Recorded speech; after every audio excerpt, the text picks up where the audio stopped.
creatives working on the entire spectrum from online to offline. We're aiming to reflect today on our current situation as creatives and how these circumstances influence creative practices, and how this differs by medium and location, now that everyone is online by necessity. For those of you who don't know me, I'm Dennis van Dijken. I'm an artist based here in Groningen, and for today, I'll be your host. I'll be announcing all the events that will take place, and I'll be mediating during all of the panel talks. All right, next up is the first panel talk, which I will be hosting. I'll be the mediator. It is about enacting the virtual. It features Helia Rafi, Hannah Neckel, and Swani Nina Kirsan, which all are artists. Maybe you want to introduce yourself. Maybe start, Hannah.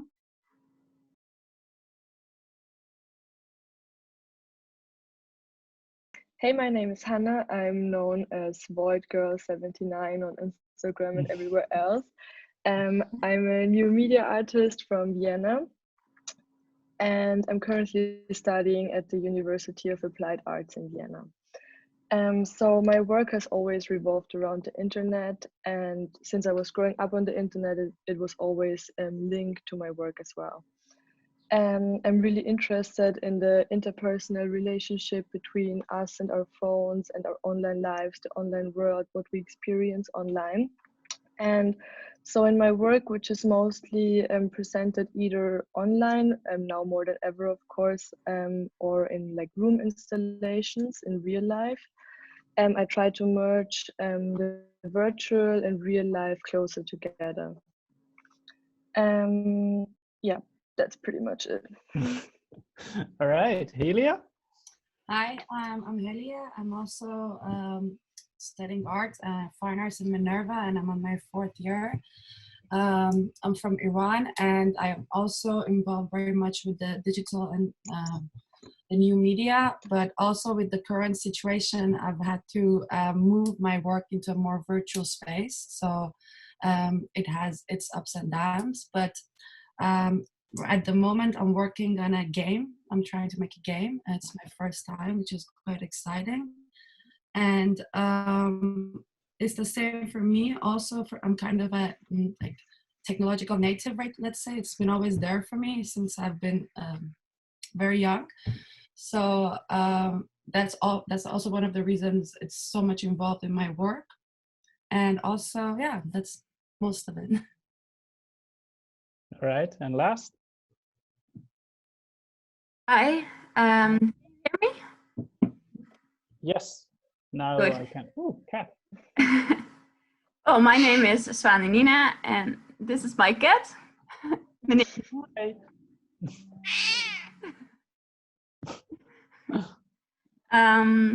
Yeah, I'm a Dutch artist, but I'm currently living in London. I graduated last year, and yeah, from bachelor artist in Arnhem, and I'm going to study again a master's starting in September, art and visual culture at the University of Westminster. Well, most of my work is digital. Not all my works are suitable to be presented online though. I work a lot with a digital model. I graduated with a model of, well, which looks like me, basically. And I'm going to show you a performance later today, which is also, yeah, based a lot with, yeah, I'm working with my body, but also working with text a lot.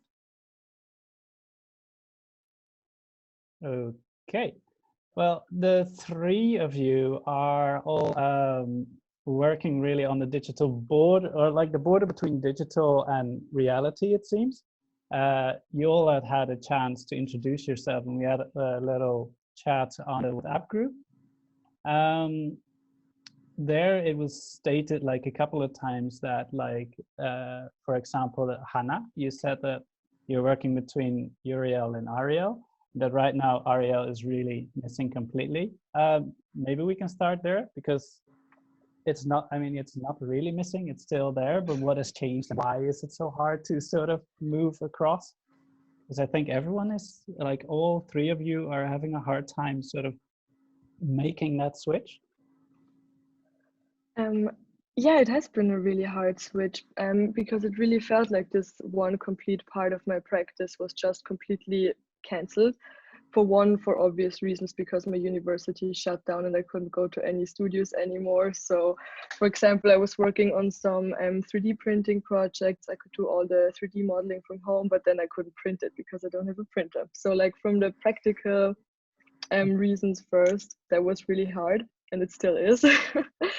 And I don't know, also from the other aspect, like I started working digitally with 3D renderings a few years ago, and then I slowly moved more into IRL again. I did like more animation back in like 2017. And then I really enjoyed like getting to make things with my body again and experiencing art with more senses than just the eyes or the ears in the best case, and like being able to see the things in real life. So I really enjoyed it in the past years, especially. And now that has been completely taken away again, since all shows have been cancelled, exhibitions and so on. And yeah, so I had to move basically back to only URL again. And yeah, that was quite an experience. And what about the others? How was it for you? Helia, you have been explicitly switching ever since this happened, or? Well, to be honest, I'm still doing whatever I was doing. I just had to find new ways to do them. I kind of also record these mini shows right now for my graduation project, which is called Heliosphere. It's a kind of a, let's say, a network or a broadcast. I still haven't found the right name for it.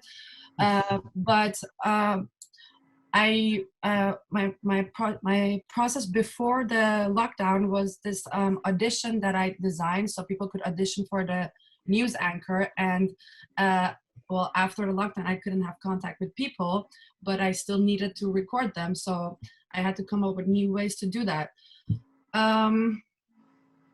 I kind of like how I had to push my limits to find these new ways. I'm planning to send my green screen, the lights, and the everything needed for the recording to people's homes that I want to record, so they can set up their own green screen and follow the script or whatever that is given to them. So it's quite challenging, but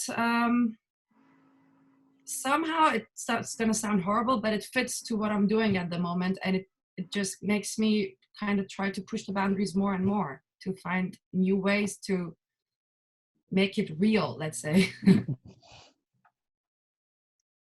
And what about you? Svani, yeah, you pronounced Svani. it right. Well, for me, I think I really had to make a big switch because well, I was working on an exhibition in the Netherlands, in Diepenheim, which is called Buitenwesten. And yeah, it's closed now, but it reopens the 1st of June. In which I made a digital work. I made a chatbot, but yeah, most of my digital work is really site specific. So you have to be there in Diepenheim to connect with the chatbot, and yeah, everything is within this network, this specific network. And I think this is the case for many of my other projects as well. So I had to make a big switch from going digital site specific to digital online. That's what I'm trying to do with my performances right now. One of them I try to host through Instagram. I made an Instagram effect, a face filter, but also I try to move towards other platforms, or I just started with Animal Crossing, so All right, because it seems actually that all of you would be kind of really well suited to make the switch, you know, like to just switch over, do something else. Like your practices seem perfect for this situation, but it's not really, right? It's hard to cut out the real life. Yeah, I think there's a big difference between being a digital artist and being a net artist. Feel free to also talk to each other and hook up on things. Like, don't be fully dependent on me. It makes my job easier.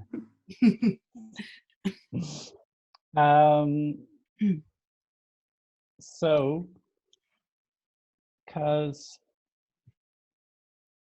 what have you guys been doing, like in the, like to readjust completely? Like, are you guys actively looking forward and like changing your things, like your methods of working, or are you just waiting for everything to like come back to normal again?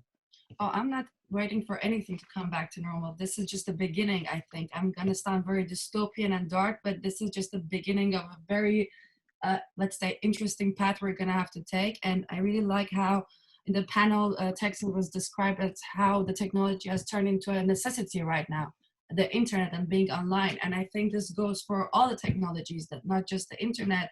There's always something happening, and with that situation comes new habits that we have to pick up, right? Like right now with the internet and being online, but in the scope of history, this has constantly happened, and this is just not the first time. So technology is becoming necessities. It's not super new, and I think it's just also the beginning for a lot of changes. So I'm not waiting for anything to change or get better. I'm trying to build up as many skills as I can in the digital world. So yeah. Yeah, I completely agree with you, Hilea. But I also think, maybe it is the time to put some things on a hold, because there's so much pressure, or I am feeling so much pressure to start creating and create more and more, and also to, well, as an artist, be this kind of figure that people look to, especially right now, as a digital artist, you know.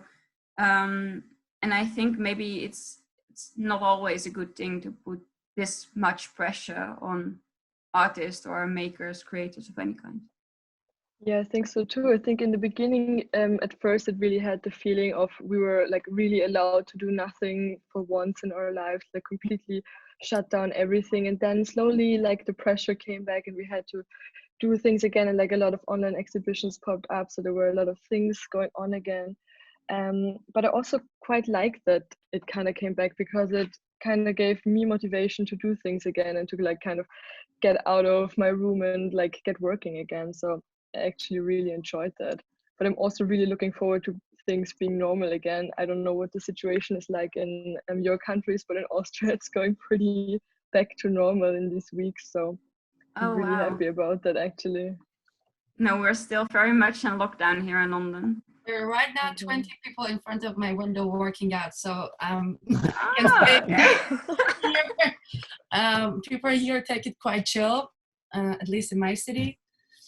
But yeah, I don't know. I also kind of feel that pressure that you talk about, trying to make more and be more creative, but also there's been things that I would never have the opportunity to do because I never had the time. I never ever had this much time on my hands in my life. Like, it's insane.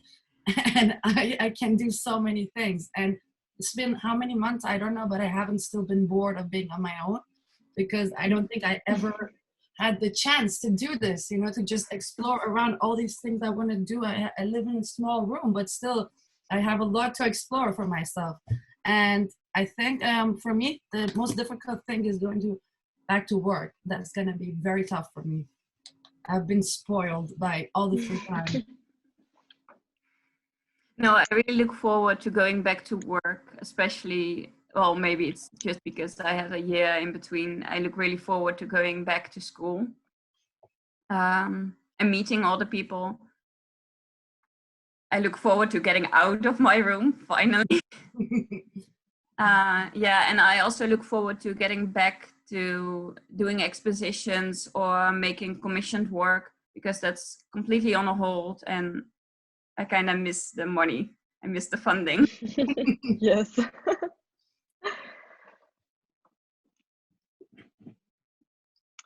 I just read a comment by Livia in the chat, and she said, I think that virtual is real. Maybe it's more close to a dream or a theater.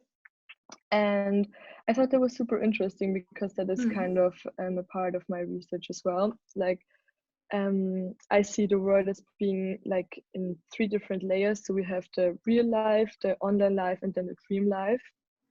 And that is why I think it is so terrible for me right now that one part of this has been completely cancelled for most. Like the real world is just cancelled. So I think it's just missing the balance, basically. Because I really feel that all of a sudden, like sometimes it feels like there was like this whole digital world, like somewhere out there with its own things and such. And then there was the real world where just things happen and that you could think of them like completely separately. And that right now we're suddenly forced to, or like suddenly the digital becomes explicitly real, you know, like everything feels real all of a Yeah, sudden. but I think that's really weird because they used to be completely separate, but they haven't been separate for a long time. Like No, when I indeed. was when I was little, like you would go online in the evening and then you would like text your friends, let's meet on, I don't know, some chat platform at 7 p.m. and then we can all chat together. So it was like really deliberate distinctions between those. But in the past years, like everyone is online all the time. Basically, we all have our phones with us all the time. We can chat all the time, look at pictures. So I think they've been really blending together. So I think it's really like a very blunt cut now that they were suddenly separate again. Oh yes, shout out to AIM.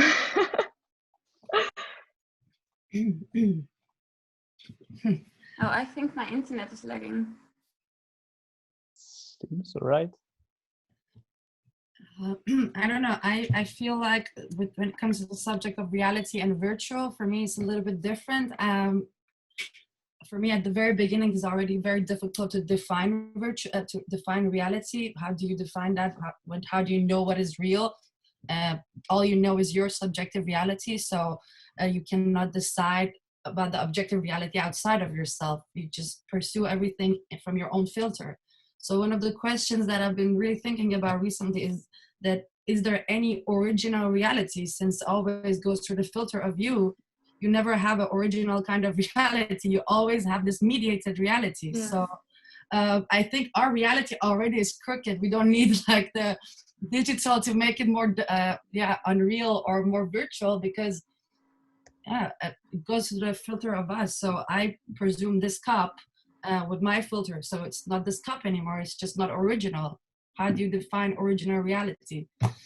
Yeah, but in some way, I totally agree with you. But in some way, I find myself being, how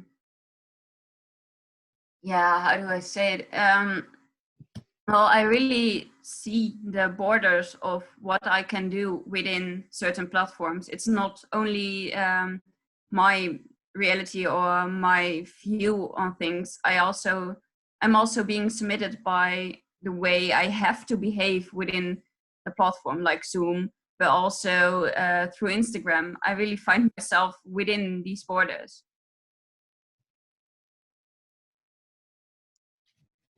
Yeah, I really like what Livia wrote down. Like, my way to see the green is different from your feeling of green. That's exactly how I feel also.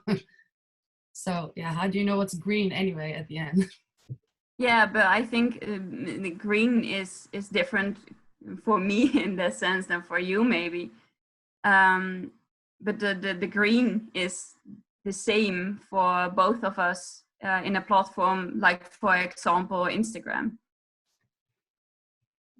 That's actually interesting to discuss, because, okay, so you think that our reality becomes mutual in a platform like Instagram?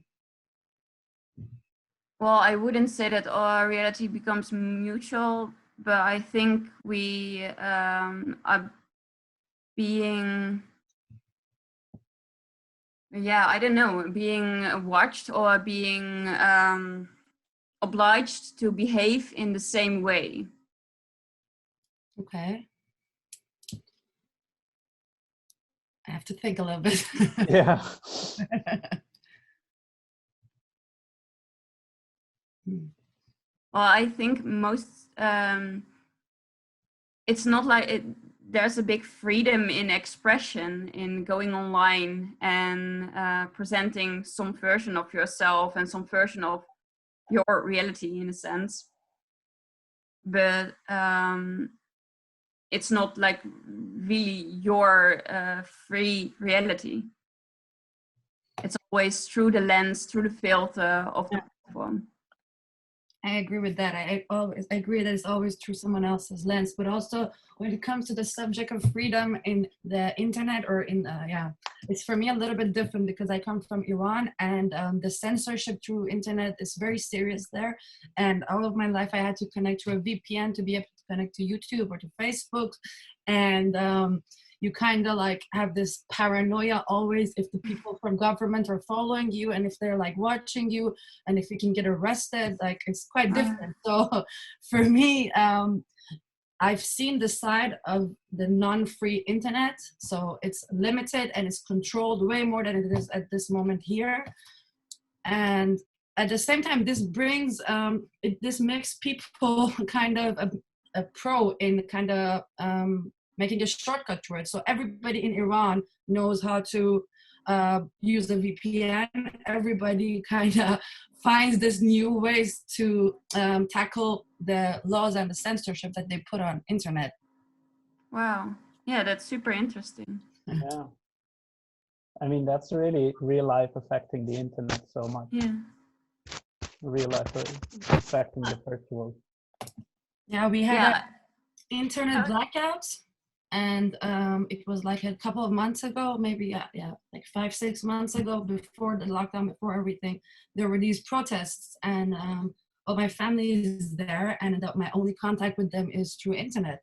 And for almost 8 days, the whole country's internet went shut down, so nobody could get online, and everything, like I kind of felt like I've lost my reality because I couldn't talk to my family. I couldn't see any posts on Instagram from my friends from Iran. It was very strange. Like suddenly my Instagram was only the Western friends I had, and nobody from my country existed on the online platform anymore. And that was insane.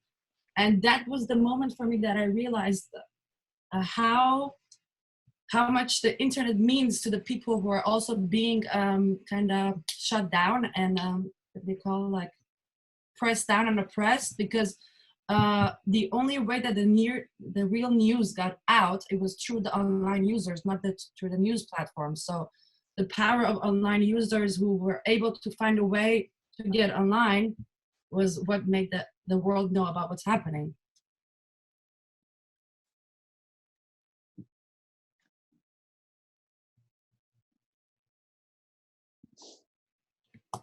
I read a comment here. Coding is definitely a way of taking more control on the internet and learning its language. What do you think about that? Well, I started learning coding recently and I've lost half of my hair. It's not easy. I think that's really true though. Yeah, I agree also completely. Yeah. I think that's really good because now with the internet being super mediated already, like you only ever go to like the same 5 or 6 websites anymore, like YouTube, Instagram, blah, blah, blah. And they're all pretty censored. Like we all know about the censorship on Instagram and what that means to an artist working on there. Like they have to censor themselves to post certain images. And I think coding gives us another option. They're like, we can it's kind of like the idea of the internet that it was in the beginning, the super free new world where we can do whatever we want basically. And yeah, I really like it, and I think more people should make some weird free websites where they do whatever they want. Yeah, absolutely. And I think it's also good to know that there are other options, well, not only to write your own code and program your own programs or hack things. I mean, a big heads up to the hackers among us, but also to know about the existence of VPNs or using DuckDuckGo instead of Google search or things like that. that there's another option. Oh my God, there are so many comments coming in. I can't keep Yeah. up. And also like this thing that Eleni wrote, like what about external simulation that cannot be achieved virtually? For example, it has been proven that kids cannot learn through screen but need actual interaction. I wonder what happens if virtual is your only reality from the moment you're born, rather than with us who can compare and separate. Yeah, totally. I think that's a really big problem right now also for children. Like, I don't know, a bit unrelated, but imagine being like a child going to school, learning things, and then suddenly you can only learn with your online classes. I think that must be terrible for their development in general, probably. Okay, this is then, I don't know how to put this, but I think when things like this happen, so let's say my generation, like the way I got adopted to technology or to the online life, for a generation like my mom's, but it's very insane, right? Like she would not ever imagine anything like that. And I think this is our reality of saying that this is like the children, I don't know how to describe it, I have to find the right words, but I think that we constantly shape shift and we adopt to new things. And like Angelos wrote down that it's a virtual, somebody wrote down if a virtual hug is like a real hug. And that could be, you never know. If you've never had a real hug, a virtual hug would be your real hug. So like. That's true. I think that the physical is still really important. I agree, but if you don't ever have the physical, it doesn't exist, right? So if you like, imagine the kids that are born like through the quarantine, like they only have been hugged by their parents right now, right? And that's all they know. Like they haven't had any interaction with the outside world.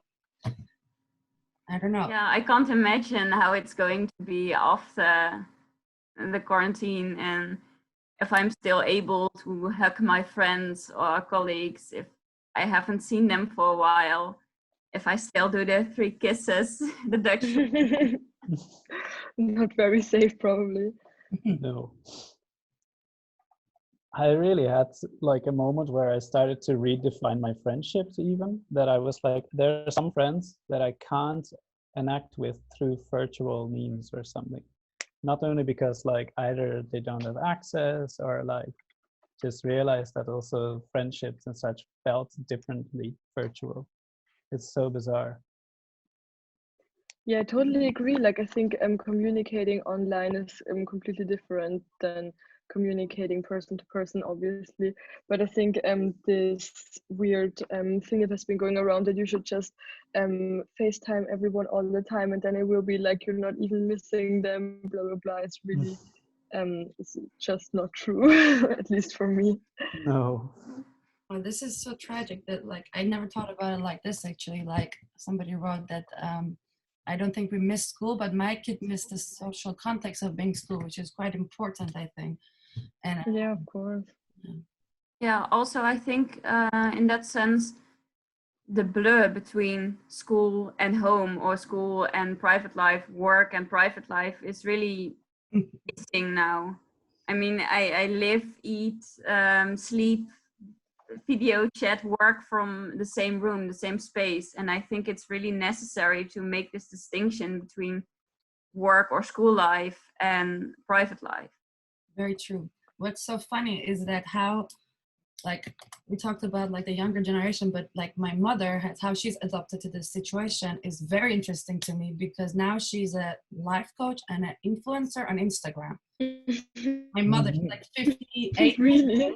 Yeah, and she has like 32.8k followers, and she has adapted to the internet way better than me. Like she's way more active than me. She goes on live, she talks to people. I never Wow. Yeah, and that's also for me, like now she has this business and she's improving her business by showing her face in live stories. So people are giving her more projects to take care of because they see her face, even though virtual. And yeah, I'm very proud of her, even though sometimes it's cringy to see your mom live on Instagram. I'm still very proud of her.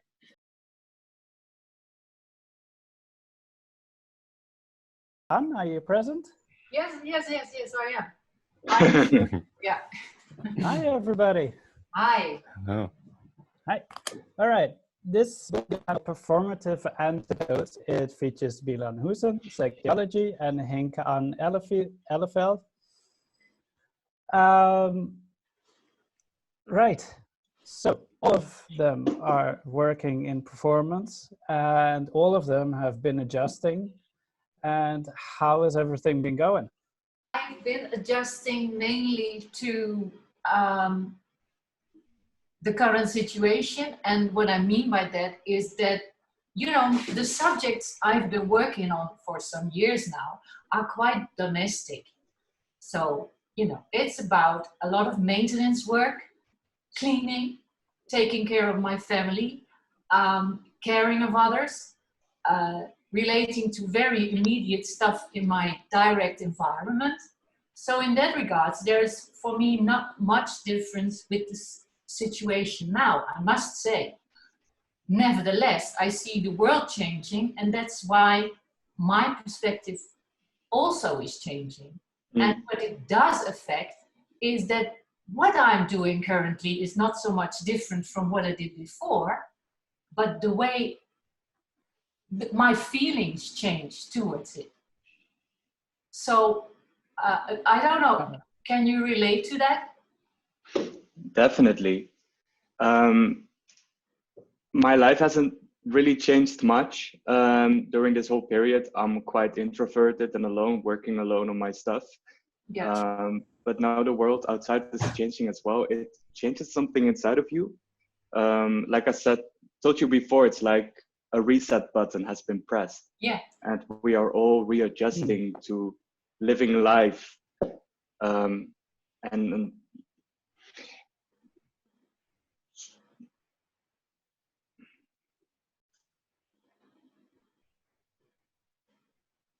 I mean, all of your it's like everyone's seem. I mean, all of your practice kind of suited to be performed anyway. But I mean, the audience has changed, right? Everything we're taught to do, how to relate, has changed. Well, I mean, yes and no. I mean, you're like Milan. I'm also working a lot on myself, by myself. So, and when I do that, I'm not taking into account a public, an audience. I'm just doing what I do. So in that regards, there is not a difference. The only thing is that I'm on hold now in a way, so that I have all these ideas and I try to keep up with making projects, and I don't know for when or for who. And I think that's the biggest difference right now. You don't have the platform, but for now, I think that's all right. I mean, it's in the fridge, and it's there. And when the time is ready, I can take it out. But I don't know what will happen if this will last longer.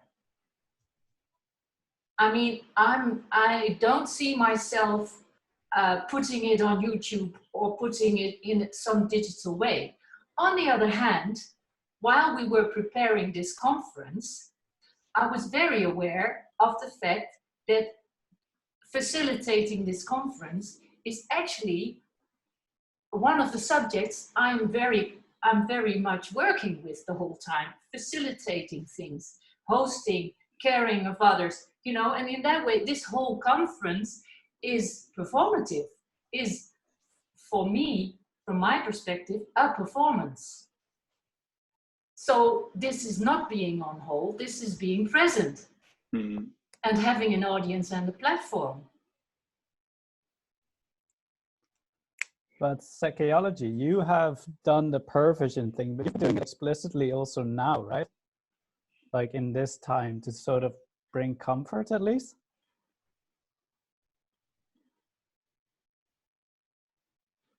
Is he on mute?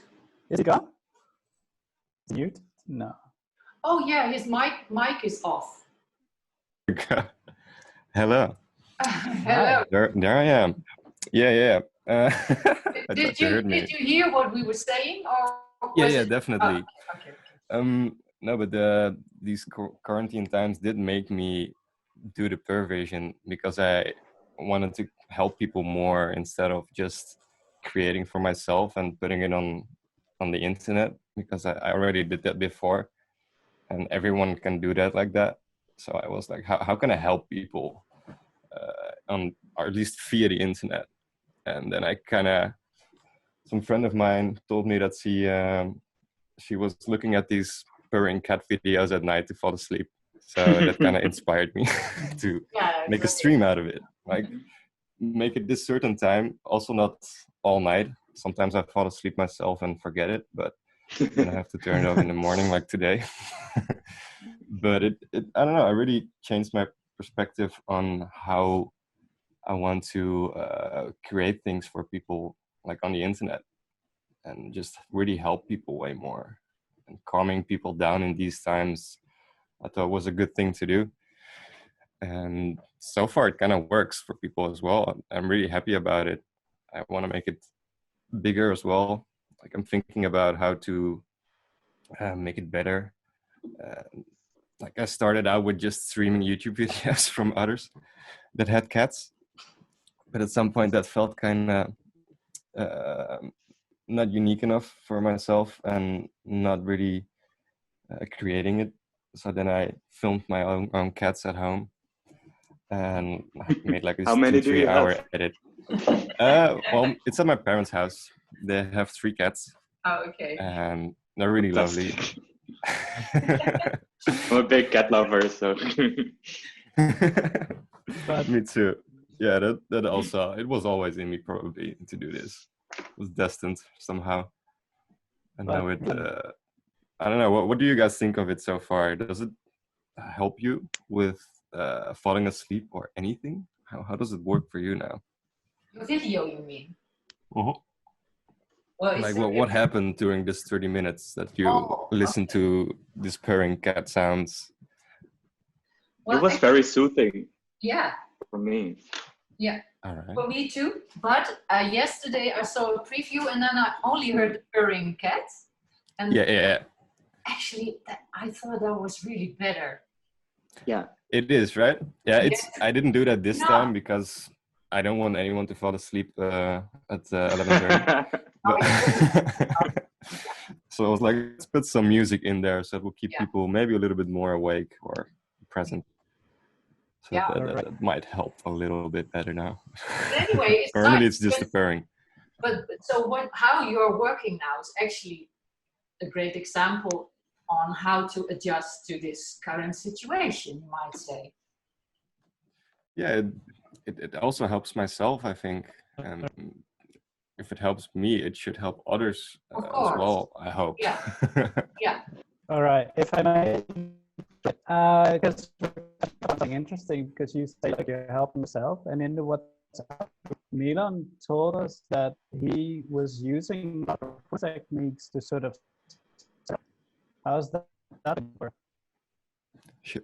Sorry, really can you falling away? Yeah, can you repeat the question because your sound is falling away. Mm-hmm. All right, Milan, can you guys hear me? Mm-hmm. Yeah. Great. All right.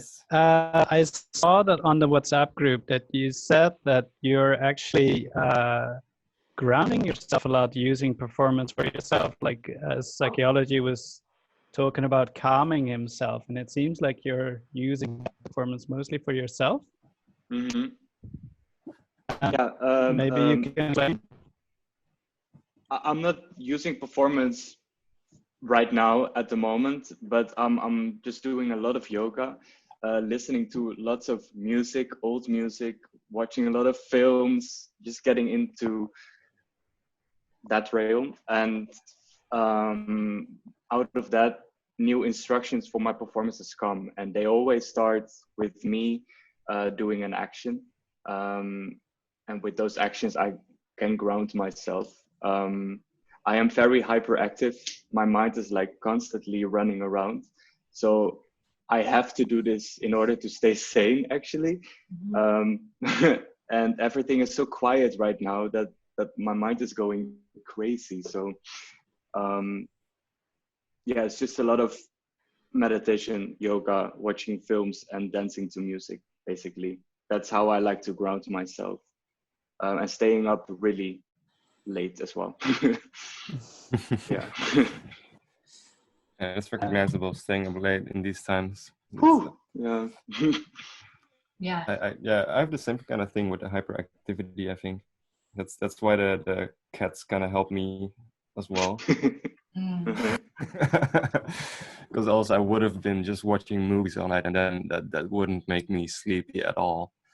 And this stuff kind of helps with that, but like watching a lot of movies is also pretty recognizable on the day and the evenings and that kind of thing. And yoga, well, it's a funny thing you're talking about yoga, because I've also been starting that again, and it helps so much by doing that and keeping myself sane as well. Because if I didn't have anything like that, I would also be everywhere, I think. Like, what do you use for yoga? Do you use anything that helps you with it, or you just do it yourself? I just do it myself in my room on a beautiful pink yoga mat, and just an hour a day, and just a lot of stretching. And yeah, yoga with Adrian. She's my best friend. Thank you, Frederic. Yeah, it's really awesome. She has like a channel with 500 videos, and she just welcomes you inside of her practice in her home, and it's really nice to follow those videos. Yeah. I wrote that. Have you guys been adjusting your? Have you guys been adjusting your practices also, like for the long term? Like a lot of performance artists are switching to like Instagram Live and putting out their own sort of platforms. Are any of you partaking in that stuff? Yeah. Fair enough. I am creating a new performance right now, and it's gonna, I don't like the term, but it's gonna be Corona proof. So all the performers, which will be 12, will be standing 1.5 meters away from each other. And it's gonna be outside in September. So I am sketching that right now, and I hope it's possible to accomplish it as well. It's strange because normally in my work, people come very close to each other or are in the same room for like 4 hours a day, but that's just not possible anymore. So I have to find ways to split all of these people in order to make a performance. It's so weird. Challenging. Like challenging, yeah. Because you're using groups of performers, right? So that's basically impossible right now. It is. Rehearsals have to be happening at Zoom, for example. Like you can't just do a normal rehearsal anymore. No, but even if you work without rehearsal, I had a project that was cancelled. And I was gonna invite everybody who wanted to come in order to do something outside. But still, it's very much about interacting, and the audience becomes the performer as well. So, and it's, I'm not going to tell all of it because then it will spoil all of it, and I will do the project sometime. So it's about finding your way, not in a normal way. So it means you really have to help each other, and that's not possible. So that's also something I'm thinking of, like, how can I change it in a way that gives the same vibe, gives the same kind of safety feeling for people? Because in my case, there will be very sometimes risky parts in it. Yeah. So it's not only, it's challenging sounds very positive, but it's not only positive, I think. Because it isn't. You tend to lose the strength of of your invention, in a way, of the project you had in mind. So I'm struggling. Has performance changed? Has performance changed in that sort of sense? Like if your audience, I mean the audience, if you space them out and everything, it already feels like a performance. Does it feel like, would it feel like you're competing with that? Like, do you lose some sort of tension just because you lose like proximity or intimacy? Or well, it's definitely haven't you guys? But definitely, if you put it on Instagram Live, for example, I mean, I am all for it, but it's about that energy that is between the audience and the performer, which is so important during a live performance. That completely falls away. You just have a screen to look at. So You don't feel anything that, anymore. no, and then that's the magic of a performance. You can still look at the image on your phone, but it will not be the same. So yeah, it will drastically change. Yeah. Yeah, because performance always has a certain risk for the audience, you know, like I'm a spectator that likes the distance sometimes, Yeah. you know, I don't want to have stuff shoved in my mouth or whatever, or I don't know, shoelaces or whatever. So now I feel like, oh, this is kind of safe, you know, and that's kind of nice for me, but I can imagine that for you It's guys, tricky. it's really, yeah, but anyways, like the topic of this panel talk is also like performative antidotes. Do you see like how it could be useful or something to sort of provide like performance as an antidote for all this thing, as sort of a creating oasis of creating a sort of calmness or something? Well, like I said in the beginning, I consider this whole conference to be a huge performance for all of us and done by all of us. So, and I hope, I really hope, I wish that it will be a kind of an antidote for all of us. So that covers your question, I guess. Yeah, I know. I mean, that is indeed what this performance could be. But I'm also just thinking about like Milan's tactics to keep himself sane, you know, to sort of help spread that or something like. I don't know. Is it even the role of a performer? You know.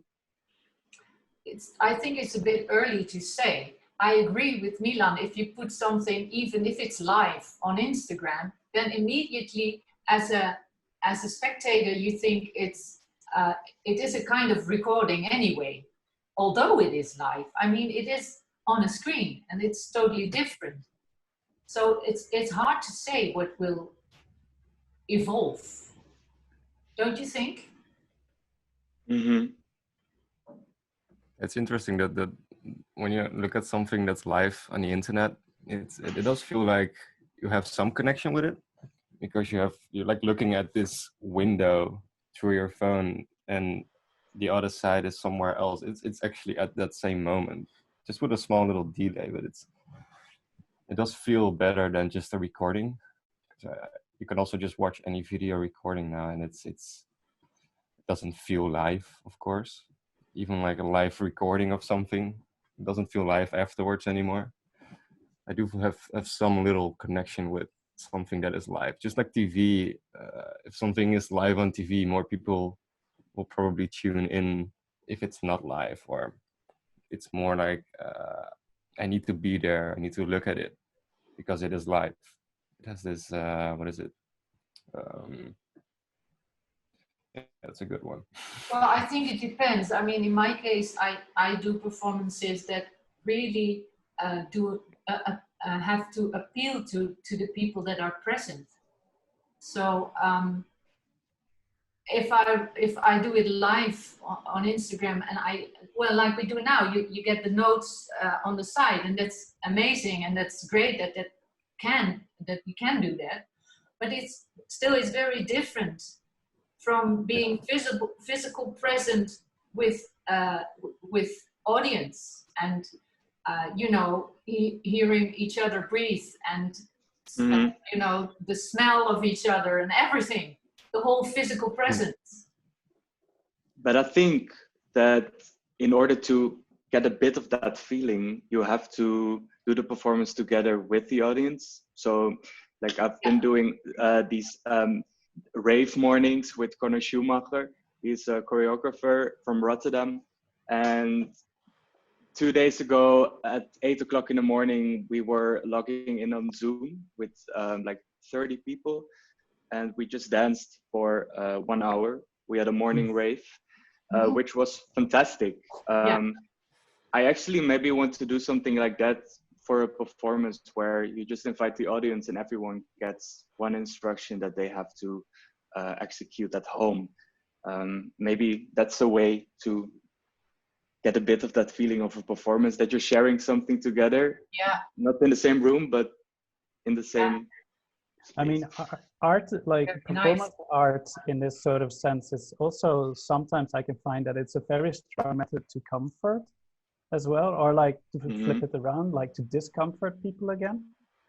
And right now that's like a very strong fight ways. Like the people seem to be split into two groups: people that are kind of chilled, and other people that are really like discomfort and like in stress and such. Do you guys think that performance art has there like an important role in that, or can play an important role within that?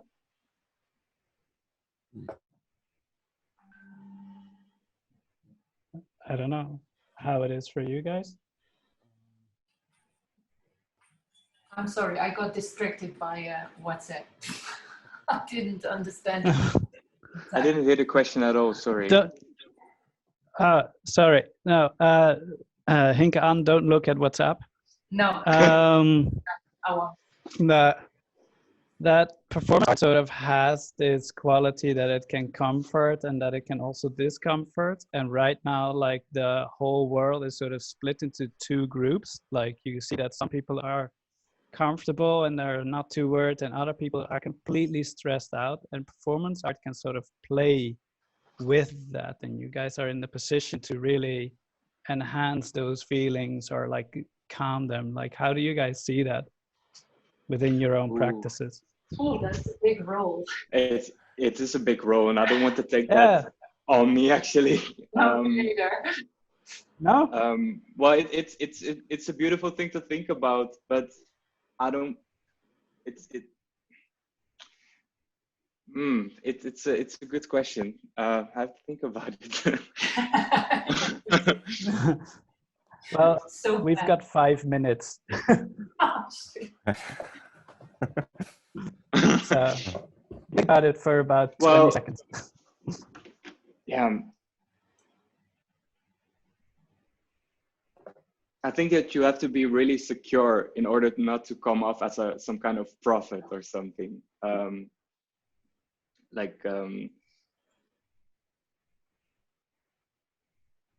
think that task is maybe too big. I think you should keep it smaller. Yeah. I don't know. I like to think about those big things. Yeah. It really challenges me. Yeah, that's good. Yeah.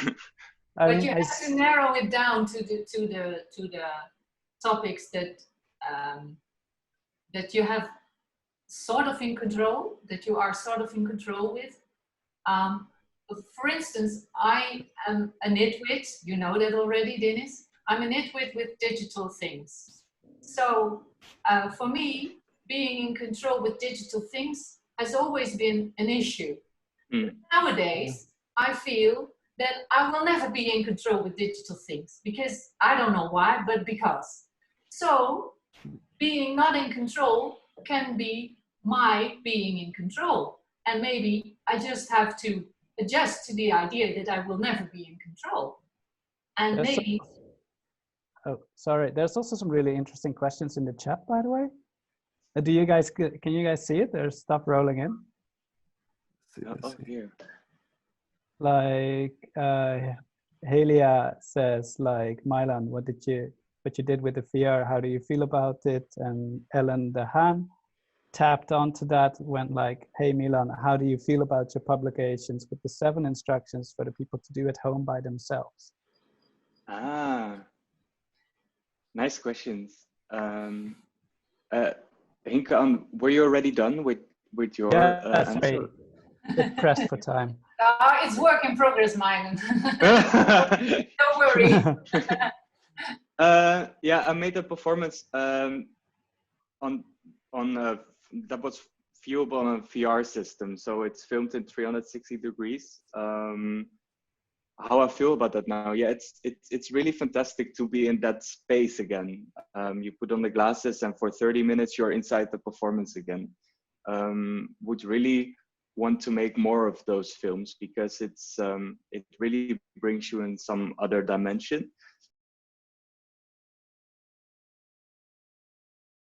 Let's start.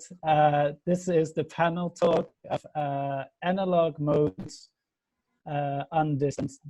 We have Eleni, we have Lorenzo, we have Angelo. Maybe we can just dive straight into the discussion. Yeah. Analog modes, distance, undistant. All of you all are artists that work a lot with material, as far as I've come to understand. So these limitations that have been imposed on everybody must have affected you a lot.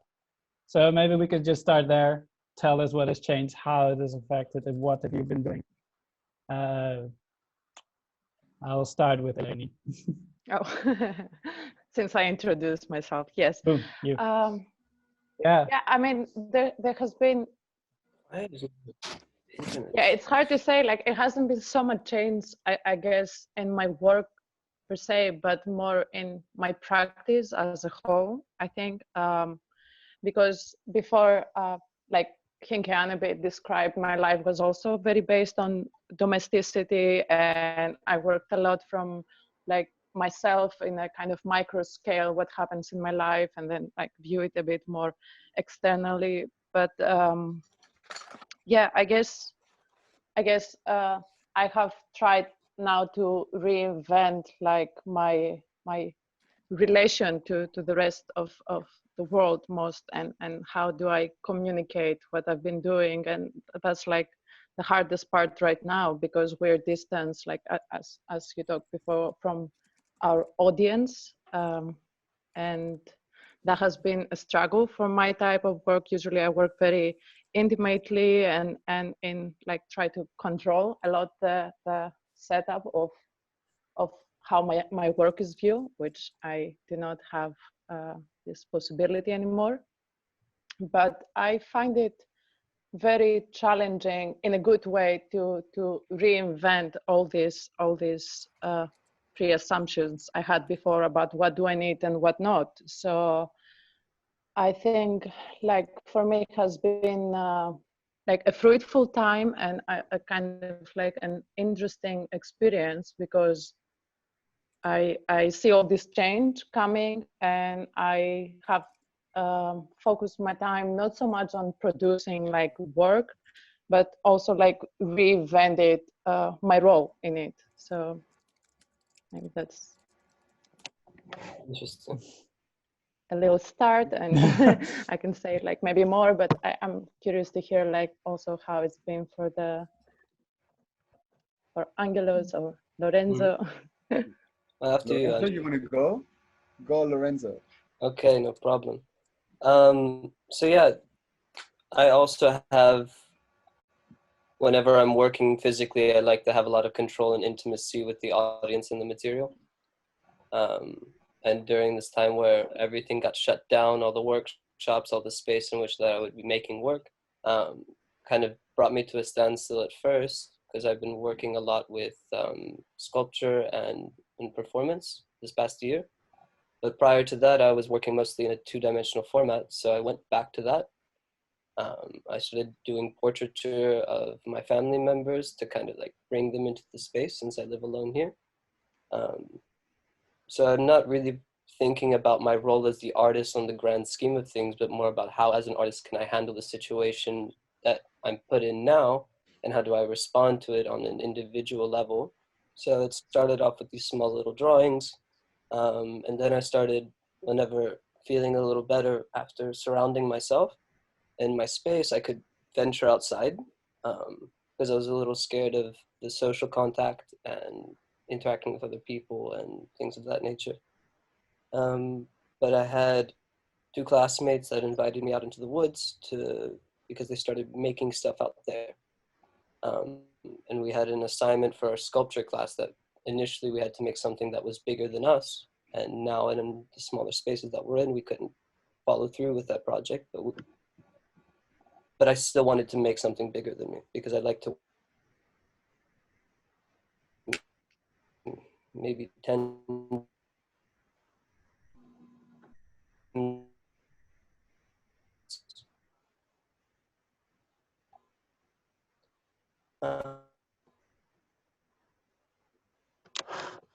Hello? I didn't. I cannot really hear. No, I think he felt like the sound dropped a bit. Ah, okay. Well, where did I leave off? Sorry if I'm a little long-winded. Just repeat the last couple of sentences. Well, I was just out in the woods and just finding different objects and harvesting things. And I liked the act of harvesting, but then I found that the harvested material was really kind of dead. So I wanted to find some kind of relationship I had with something living. So I would bend branches and trees and things, just to kind of also reconnect with my own body. Since I enclosed myself on my couch for a long time, I kind of lost that connection. But yeah,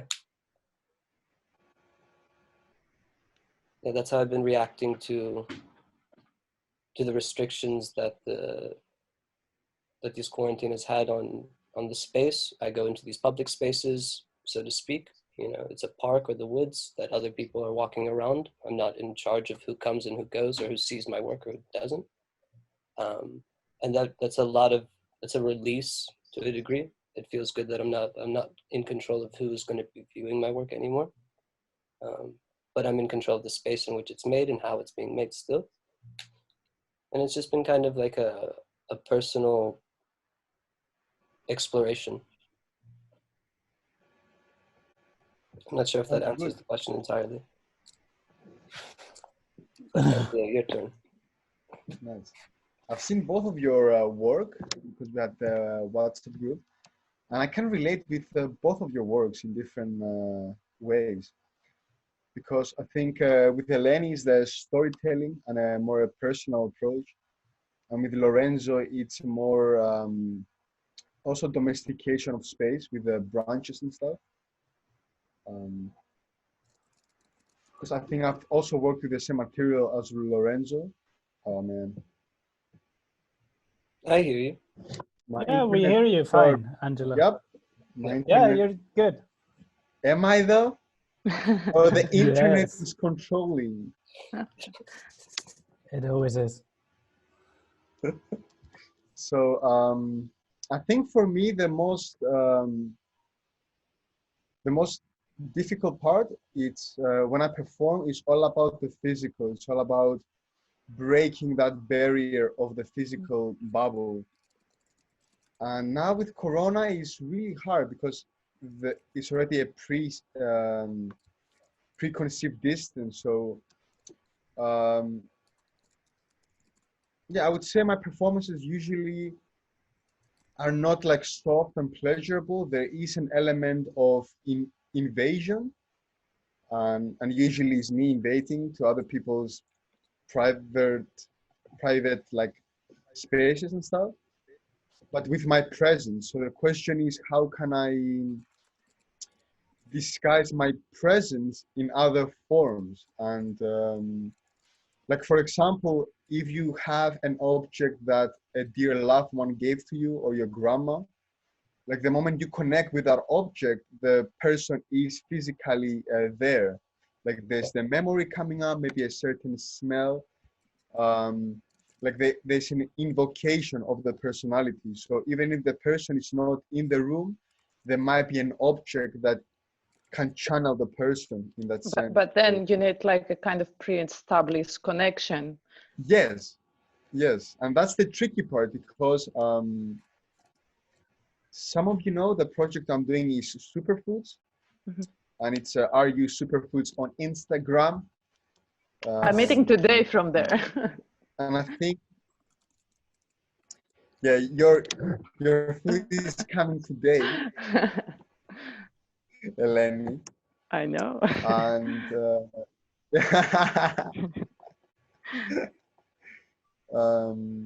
so you do need the project. The project is that I am. We have like a small company with like 2 or 3 people, and we are cooking superfoods. So everything you need to eat and never die. That's the slogan here. And so basically providing a good meal on these times instead of like ordering some like stuff And Uh, so we're but trying to, yeah. I have a question for you because I wonder, like, how, for example, because I know a bit your work, like, how is this different from example from your graduation project in Yeah. a sense? Because Well, What it's was your different. graduation project? Oh man, it was a Yeah. cooking show, and I made like 70 handmade bowls and like 10 kitchen knives and cutting boards and pillows for people and aprons.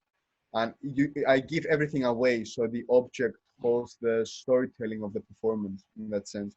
And the audience cook with you, and they eat from the bowl, and then they kept to eat. They keep the bowl, but they have the meal in as a, yeah, as a documentation, one might say.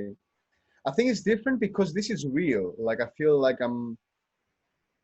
this is not a performance. This is legitimately somebody cooking a meal for somebody else, like a restaurant would do. But I think because of the background or because of the excuse of art, it can be perceived as an artwork. And I think that's really beautiful.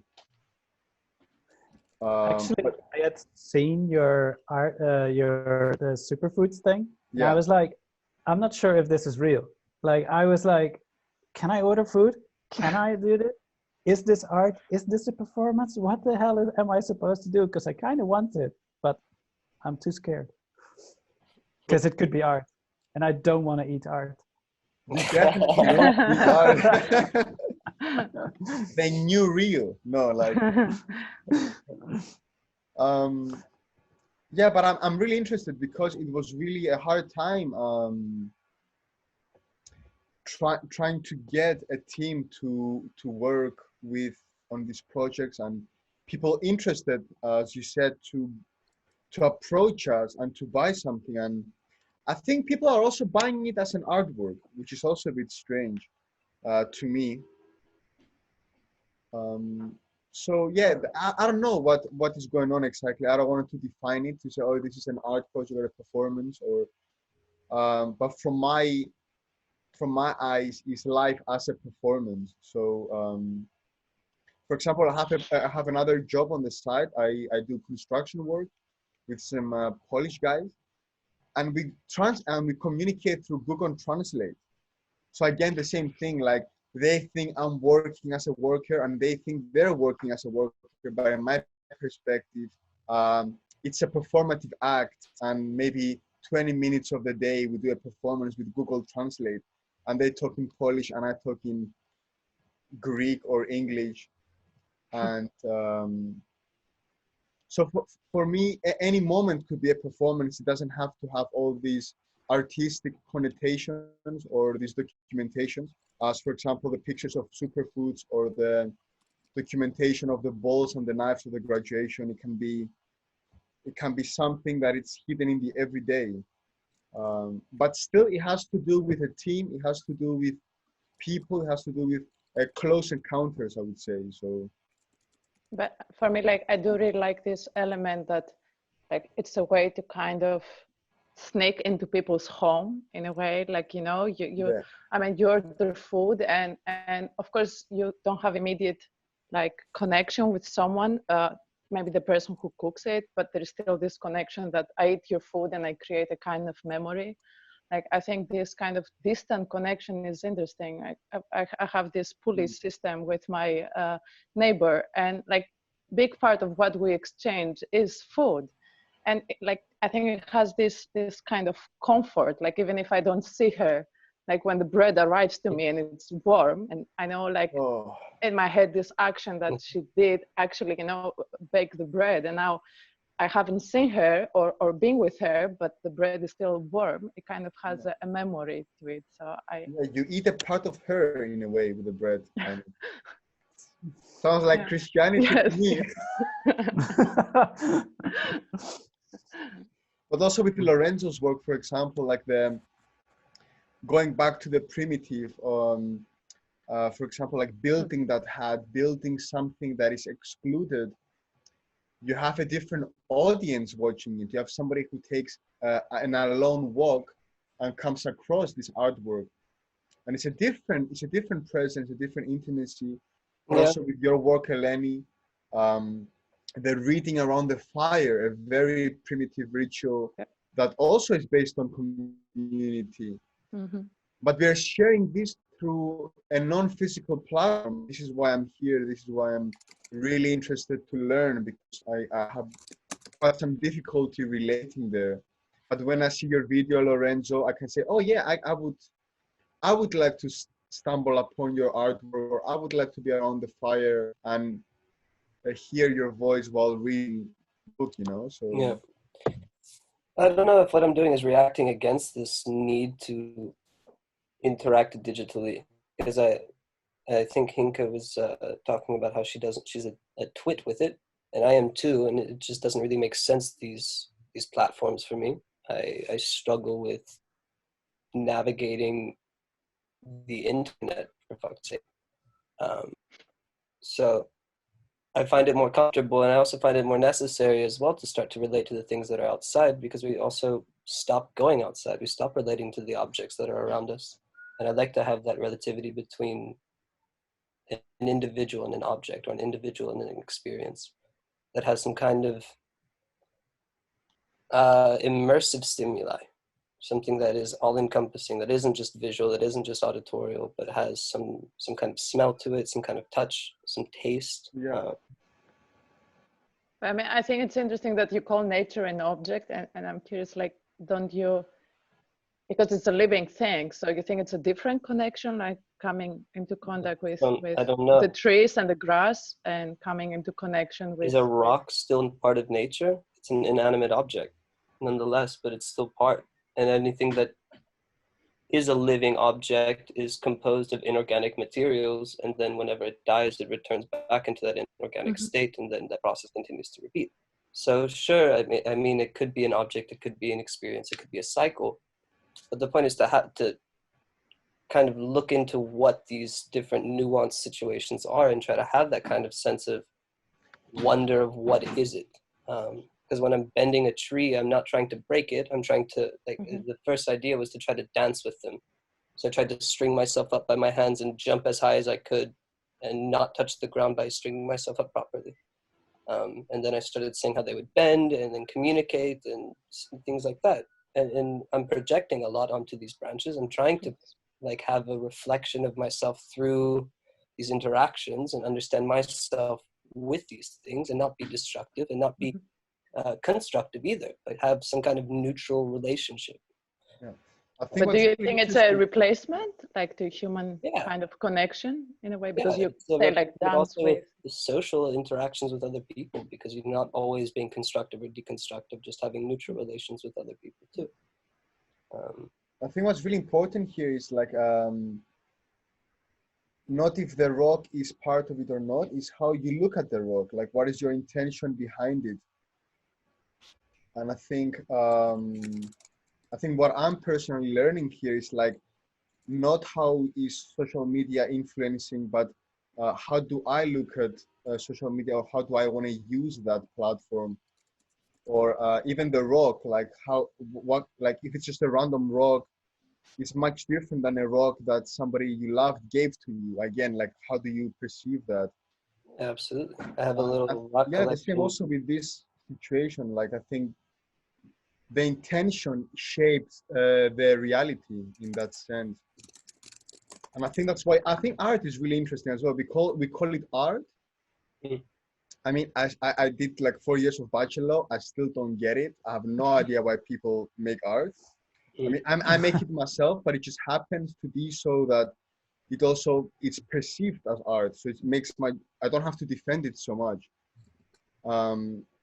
It seems to be like it's just an excuse for me to put an intention into it and steer it in my own direction. And it seems to be that it's taking many forms. Intention is reality.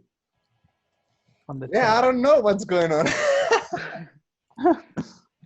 Now people are replying, like Hinkan is really going for intention shapes reality. Nice, Angela. Quote. Carry on. We still have 5 minutes, by the way. Great. I can talk all day. Keep it up. It's good to hear your voice, man. And also, you said now you hear the voice. I realized that the most important thing for me is that at these times of crisis and the moment that I felt lonely and I felt like I was alienated from the world, like there was a community to back me up, even with the excuse of superfoods and the excuse of art and the whole play. Like I felt really supported from the community of art, and that's it's a real confirmation to me that this platform is not only about the money or the art. It's now a community. There's shared information. There's a common goal, a common growth. And I think for me, that was a really nice confirmation of this situation. Yeah, it's really nice to say like that this competitive nature is really removed at the moment from what's happening, and actually like artists try to create the platforms, support each other, just exchange, and like I think it's something we really need to look into when also like we're out of this kind of situation of. Well, I don't know. I don't know if the competitive nature is taken out. I think it's reduced for sure, just because we don't have the same kind of proximity. And I think presence and proximity really affect how you interact with things. But whenever I go into the woods, let's say I have two people that I go with, and we're each working in our own little field, but we're all seeing how each other are interacting with the different objects that we've harvested. And it's influencing how we are then proceeding forward and influence each other. There's a bit of a competition. There's a bit of, okay, you did this, what can I do more? Yeah, but I think there is a difference between healthy competition, like, okay, we kind of motivate each other to go front, and it's a different kind of competition. Like, okay, there is one prize that is like this, whatever big name kind of gallery or money prize, and then you have to exclude each other in order to like be that position, which I think at the moment like is a bit maybe less. Maybe you're right, it's still there, but maybe it's a bit less, or I feel so. Well, everyone right now is excluded, no?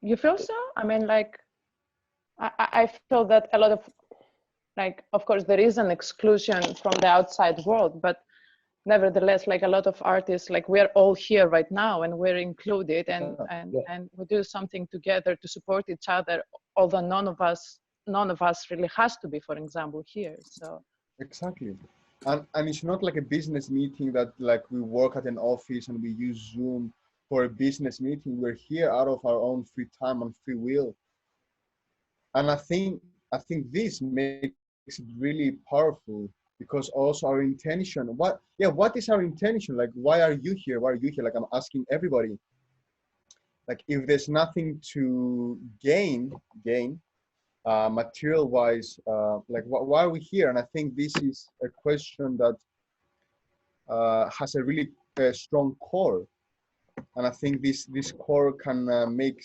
a group or an individual thrive in this sense. I feel like it's weird that I'm saying this, but I feel like artists are now thriving in this situation. It seems to be that we can back up each other, we can deal with this, we can be creative with finding a new medium, with a new distance. It seems to be that we are managing to shape a new reality. It seems to be that we are able to evolve in any situation. And if that happened competitively, I think it wouldn't be so easy to do so. I would be more like more mental about it. No, I'm not going to share what I found. I'm going to use it to get more audience. But we're here and we're sharing openly. So yeah, it's very fair. Yeah, and that's actually a very nice conclusion to this panel talk.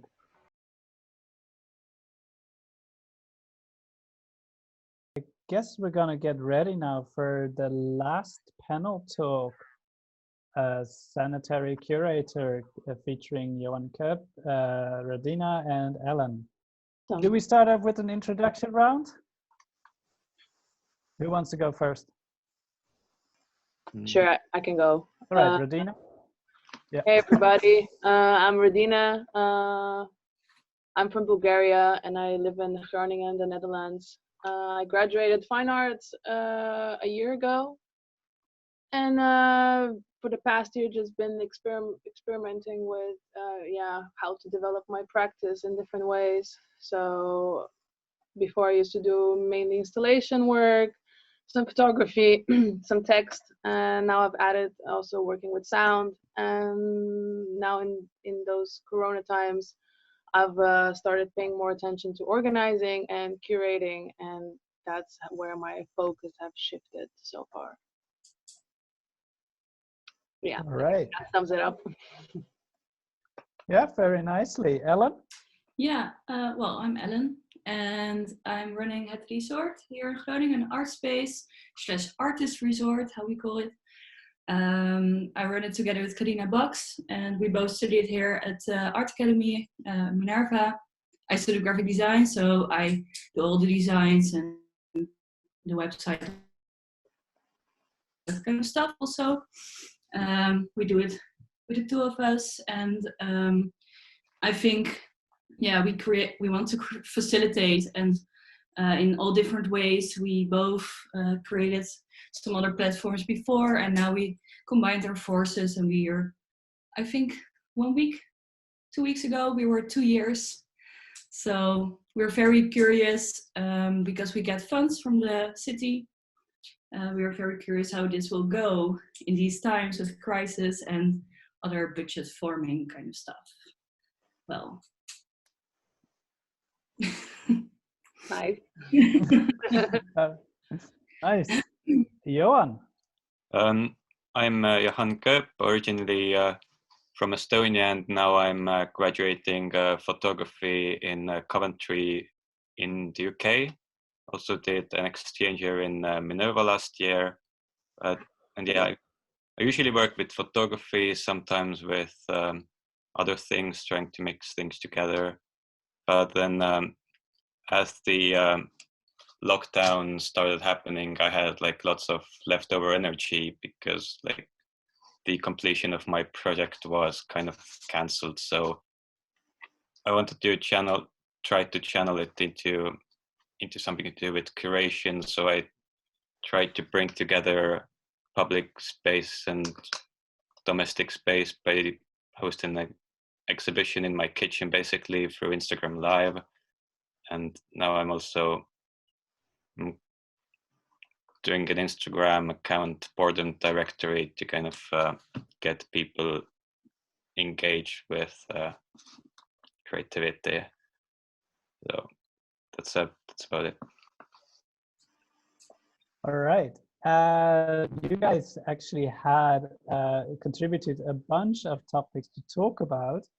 Is there anything that we really want to start with? For example, Ellen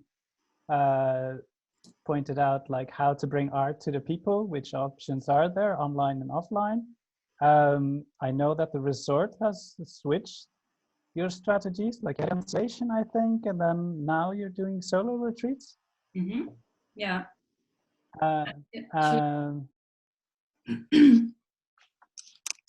Yes. What were you saying? Nothing. Well, you should be. Okay. Well, I'll tell a bit about the solo retreats and how we changed up our program and how we try to connect also, because okay, we did have some residencies planned, but we postponed it, of course, and so we had this empty building, and still we're figuring out how to be of value for the artists and also our volunteers. So we ended up to little solo retreats from 1 week, where you just can use the whole building for yourself. And but we're also figuring out, because that's more for like the volunteers in our little community. We're thinking now about more projects that we can do, how we can involve the public that doesn't know us. Like we work how we work. We like to work to get to places where we can also meet other public, like other people that don't go to art shows or that kind of stuff. So we're figuring out how we can do that again. But that's more in the future, and that's a bit in these times super, I don't know, interesting to see how you can do it by like this online platform like Home Screen that Radina runs, and but also we talked just in one of the like little sessions to Frederique, and she told us that she created also kind of a little platform or a meeting ground where people can meet each other in the public space. So that's also interesting to see how you can still meet people in public space instead of like gathering in big groups. Mm-hmm. Yeah, I think there's like a lot of possibilities and options if we like stop, like we have stopped now and think a bit like how we can give, how we can present art to the public, and what are there, what options are there to create and use. And I made like a list of like possibilities of platforms, because right now we're nice. Yeah, a bit tied up to, I think, Zoom and Instagram. And I think there's so much things happening outside. Like, for instance, if we look at like outdoor advertisements, you know, like billboards, or I've even noticed these little buggy cars that have like these LED screens that just promote some big company or some food company. Is just like some, yeah, something that is not necessarily relevant all the time. So like, what if we replace that with art, for instance, or with video works? And what about to create a new type of window shopping? You know, to present your art, you only need a window, basically, to connect. Everybody's at home. You have neighbors. Like, there's so many possibilities. What about mailing your art to people, for instance? Yeah. And I also was thinking about people who are on TV. Most people, some people, I'm not, but some people are. And what about making a TV program only about art, and just having discussions and creating this, yeah, contemporary art, new coming talent art TV program. So I think there's many options. For now, when I've been like when the quarantine strike, I was sitting at home and I just thought of using Instagram as a platform, and I created with the help of some friends a home screen which you can follow, and it's like a super basic recipe, I guess, to present in some way, to keep connecting and promoting artists and present them. So I think there's so many possibilities, and I'm kind of glad. Well, I'm not glad obviously because a terrible disaster was happening in the world, but it's so nice to stop and to look around you and to like connect to everybody. I see also, for instance, on Instagram, like I follow some galleries like Saatchi Gallery or MoMA or whatever, and sometimes they have these live streams with artists that they have featured before or something, and these artists take tours in their studio space. So they walk you through their how they do their work, how they do their routines and things like that. So they give you an insight. And I think before we didn't have that, and now it's like so much possibilities to connect better to each other. I don't know. It's also interesting to see how maybe process gets more attention right now, as you see, as you also said. Also, all these more artist talks, and so I really like it, that it's more like going inside the minds and inside the work processes and that kind of stuff. So I really like that kind of development, and I also really like that you can see right now more of that because of this situation, instead of that you have to go there and because sometimes it's just not possible to go to New York, for instance, to see like an artist talk or something like that. So I really like that. It's more open, and in the same time, it's also more close because it's only for the people that know it already. So that's also something to what I also really like to think about, is how you can still connect to people that don't know, and how you can reach that public. That would be also super interesting. Yeah. I really like the use of Instagram for this, because it's like a way to make everything really accessible. Then, like as a platform where people go anyway, than just kind of bringing it there to the people immediately. But don't you think that those sort of platforms are mostly suited for a certain type of art, like net art, or things that lend themselves very easily to be adapted for digital environments? Don't you think that's a problem? Yeah, I would. There's definitely a problem in that, because yeah, first of all, a lot of the art isn't suited for this. But when it comes to conversations that go behind the processes, for example, like there, I think it's quite suitable, because with live function, you can just have a conversation and dive into it. And I'm not saying that the art itself has to be on Instagram, but just it's a great space for the kind of conversations to happen in this case. And to create an archive for art, I think. An archive?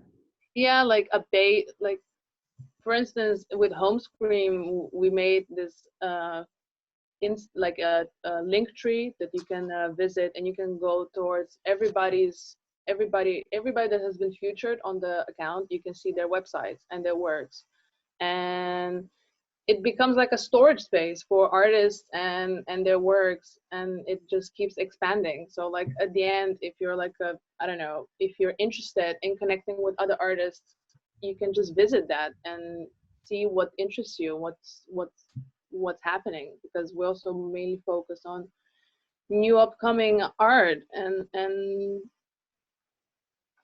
yeah. And how do you deal with like the conservation of digital works right now? Because a lot of new stuff is created, new live streams. How does one go about conserving all of that for the future? Yeah, I'm super curious about that too. But that's also already, I think, right now in the real life. There's also so much artwork that isn't seen, and now in the internet, it's super easy to get your stuff out there, because you don't need a gallery, or you don't need a project space or whatever. But now it's super. How do you do that? How can you archive, or how can you? I don't know. Like it's a sometimes a difficult thing to think about for me, because with usual exhibitions, for example, like there's a lot of conversation happening between the audience that is just the temporal thing, for example, and to me that seems something that's really hard to replicate in an online space then. So I see like this as maybe one aspect of the problem with conversation, because as it kind of puts the art into a context, then when it's just in an online space, it becomes like more subject to change from different environments, and the artist maybe has less control over it.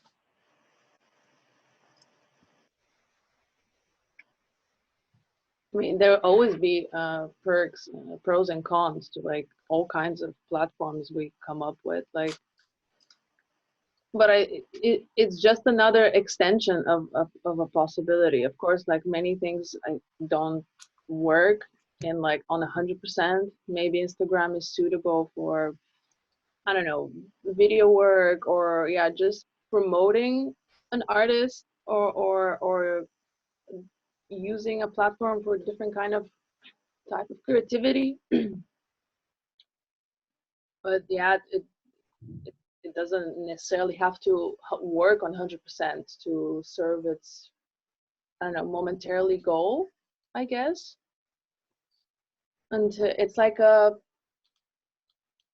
just a tryout to see what we can, what are the possibilities out there? How can we present the art further? And I think social media is like a good start. And yeah, maybe later on virtual reality will take over, and then it will be one step closer to maybe seeing a sculpture in its real size, but we just cannot touch it. I don't know. It's I guess it's logical to start from platforms where people are already on anyway. So yeah, socially. Exactly. Yeah.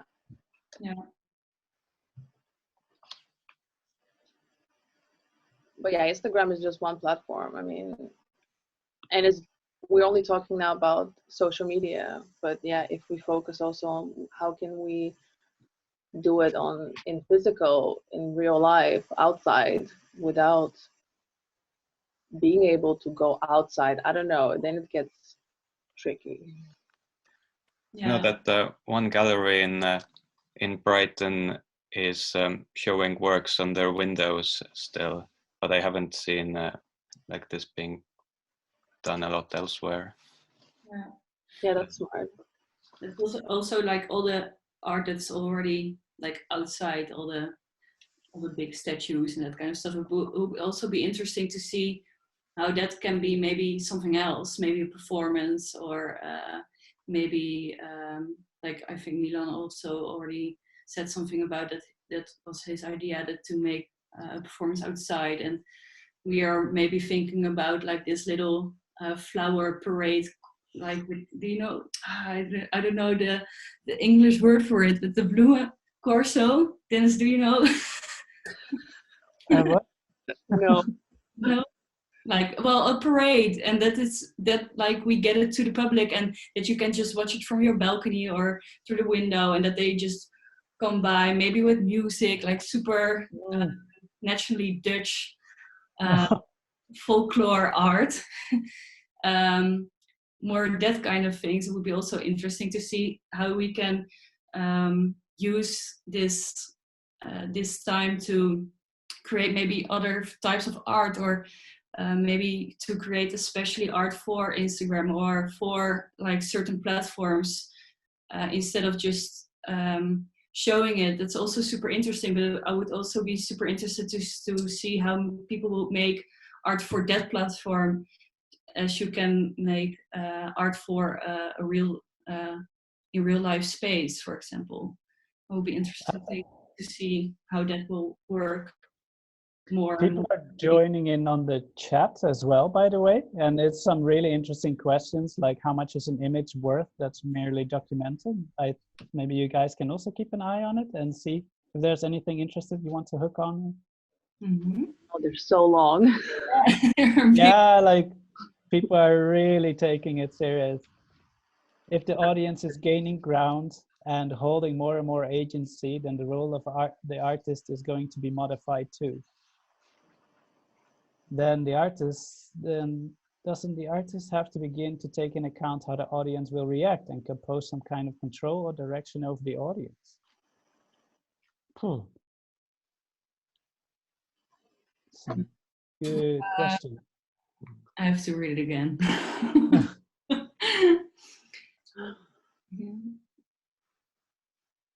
Well, I guess it still depends on the platform the artist is involved with, and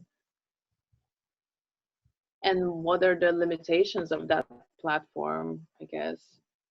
If you're making a performance or something, then you still are in control of like what exactly you present and how you present it. The only thing that now it's gone is like the audience. It's like you don't know who's looking and viewing you, and you miss that action reaction aspect.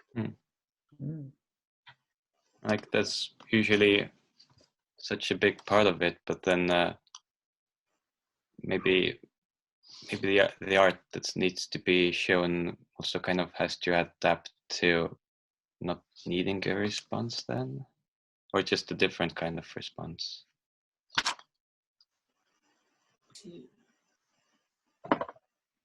Yeah, I don't know. It's interesting to hear it, obviously, from people that do performance, because now I see the comments from Milan, which makes the performance, and I'm just saying action, reaction aspect. Like, it's like you guys, for instance, deal a lot with performative work, so it's very interesting.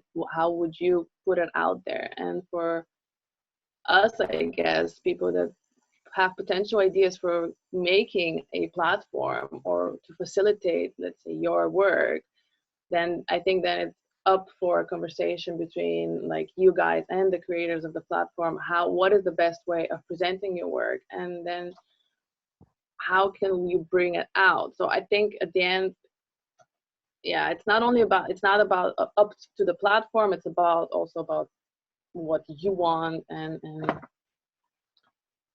creating the best possible facility for your work to exist in it. I think, I don't know, maybe I'm mumbling. I don't know. Ellen, what do you think? Save me. Yeah.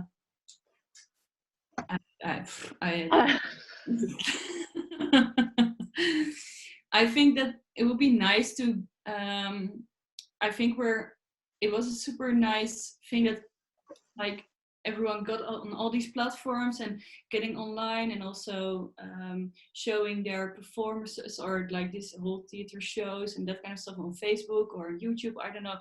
It was super nice to see that it's more open and that you can experience it, but you always miss something. So we really like to see how when you make something for the place it's supposed to be on, like what I just said, like more like work that is supposed to be on Instagram, maybe supposed to be on live or supposed to be on IGTV or whatever, then it will become something on itself, instead of that you think, oh, it's a representation of something and I have to imagine, like for instance at the beginning with the coffee, I was just so sad about the whole thing that I couldn't experience it, and it made me so aware of the fact that that you cannot do those things right now, and it's either way super interesting to highlight it and that you really miss it. That's also why I'm sometimes thinking maybe we shouldn't do all these online things and shouldn't go online all the time, and maybe experience this whole that it's just absent. It's not there right now because it's just not possible to experience it in the way it's supposed to be, and maybe just let it be like that. To evolve organically by itself. Yeah, or just be sad. Let's all be sad together. We all be sad together by not experiencing things. Oh, that's horrible. Now we can be sad online. Also, yeah. Because I think Ellen also suggested in one of the topics the thought of accepting the crisis and do nothing, accepting that we cannot go to a shop, accepting that everything is that not everything is available. Yeah. I mean, that's also a really interesting thought. Yeah, because it's also like the thing that we have rightness about, that you have the right to experience or the right to consume or the right to that you have to do things. I think that's maybe also you can learn from this experience, that maybe you cannot do anything you want all the time, but that's more another discussion maybe. But I thought it would be also interesting maybe to also see if you don't have the platforms, or you don't have the things, how poor life will be. And yeah, I think that will be maybe also something interesting to experience. It's like if we didn't have social platforms or anything, we would just find another way to do this. Yeah. Because I don't think anybody, us as artists, would want to. Yeah, it's nice to contemplate about things and to reflect on things for a certain amount of time, but then at some point, I think we want to express ourselves and we want to connect with each other, and it's. I think it works to not do anything for a certain amount of time, but then we would want to do something afterwards. And if it wasn't social media, then it would be something else. Then it would be maybe, like you said, Ellen, a parade on the street, you know? But I think right now at this moment, obviously we live in such a digitally enhanced times that the social media is like social media websites.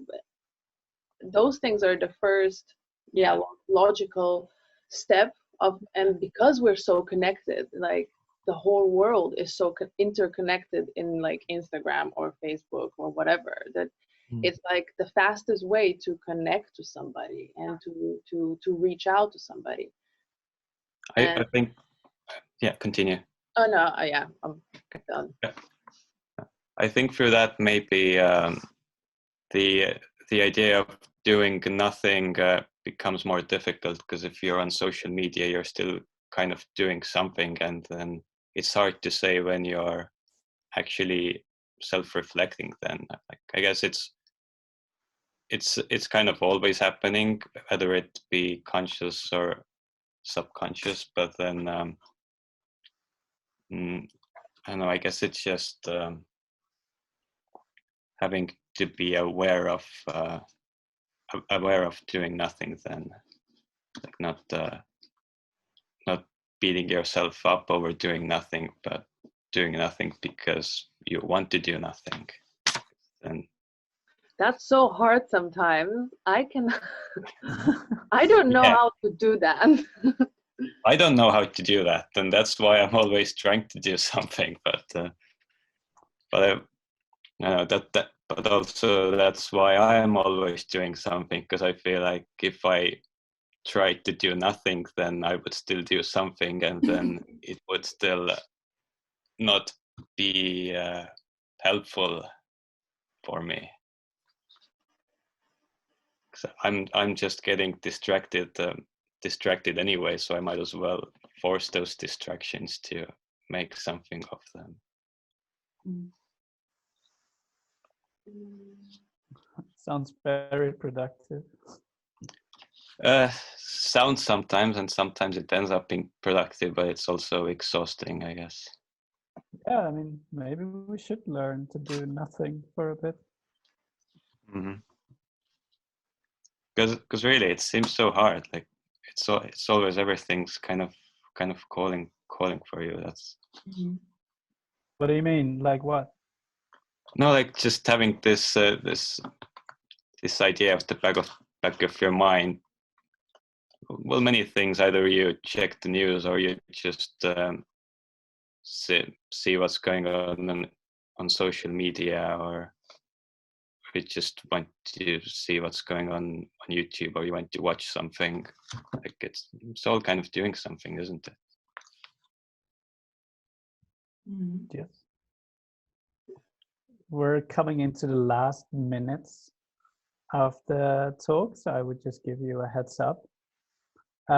Is there anything you want to loop back upon that you don't feel is touched?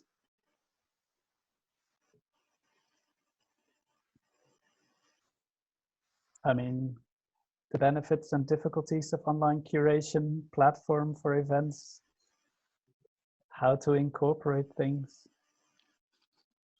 These are all points that I totally took from your WhatsApp conversations, by the way.